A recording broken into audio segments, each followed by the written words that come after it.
പുതിയ വീഡിയോയ്ക്ക് സ്വാഗതം. മണിക്കുട്ടി വ്ളോഗിലേക്ക് എല്ലാവർക്കും സ്വാഗതം ചെയ്യുന്നു. അപ്പോൾ ഇന്നത്തെ വീഡിയോ എന്ന് പറയുന്നത് നമ്മളെ വീട്ടിലെ അടുത്തുള്ള ഒരു കോവിലിലെ കോടയൊക്കെയാണ്. അപ്പോൾ തൂക്കമൊക്കെ ഉണ്ടായിരുന്നു. അങ്ങനെ ഒരുപാട് ജനങ്ങൾ വന്നിട്ടുണ്ടായിരുന്നു. അങ്ങനെ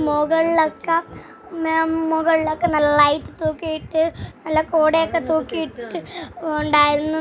അതേപോലെ തന്നെ അവിടെ ഒരുപാട് കളിപ്പാട്ടവും ഒക്കെ ഉണ്ടായിരുന്നു. കുഞ്ഞുങ്ങളെ ഐസ്ക്രീമിക്കുന്ന കുഞ്ഞുങ്ങൾക്ക് എനിക്ക് വേണമെന്നൊക്കെ പറയും വാശി പിടിക്കാൻ ഉള്ള ഒരുപാടെണ്ണുണ്ടായിരുന്നു.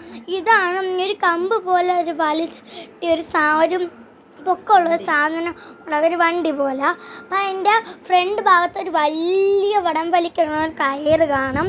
അപ്പം അതിന് മുകളിൽ കണ്ണാടി പോലെ മേല് തൂക്കമാമന്മാരെ കുറേ റൗണ്ടുണ്ട്. അതിൽ രണ്ട് പേര് വെച്ചാണ് കയറ്റുന്നത്. ദേവികാസം എന്നാണ് അതിന് പറയുന്നത്. രണ്ട് മാമൻ്റെ കയ്യിലും ഓരോരുത്തരും കുഞ്ഞുങ്ങൾ ഒരു റൗണ്ട് കറങ്ങി വരുമ്പോഴത്തോറും ആ വടം വലിക്കുള്ള കയറ് ഓരോരുത്തരും നല്ല ശക്തിയോടെ വലിച്ച ഒരു ചുറ്റും വളയം ചുറ്റി കൊണ്ടുവരുന്നത്. കുഞ്ഞു പിള്ളേർക്ക് ചെയ്യണോണ്ട് കുഞ്ഞു പിള്ളേർക്ക് വ്രതം പിടിക്കണ്ട. ബാക്കി അമ്മമാർക്കും ആ മെടുക്കണ ദേവിദാസന്മാർക്കും ഒരുപാട് ദിവസം വ്രതം പിടിക്കണം. ദേവിദാസന്മാർ 41 ദിവസം വ്രതം പിടിക്കും. ചോറ് കൊടുക്കുന്ന മുമ്പേ ഉള്ള പിള്ളേരെയാണ് ഇങ്ങനെ കൊടുക്കുന്നത്.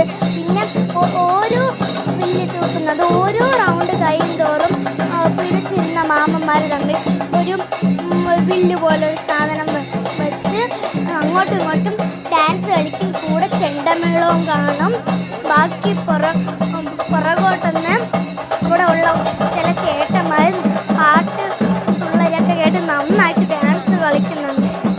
ഓരോ റൗണ്ടും കറങ്ങി വന്നതിന് ശേഷം രാവിലെ ആദ്യത്ത് നിന്ന രണ്ട് മാമന്മാർ തമ്മിൽ ഇങ്ങോട്ടും കളിക്കും. കൂടെ ചേട്ടന്മാരും കളിക്കും. ചെണ്ടമേളവും കാണും. ഒരു കുഞ്ഞു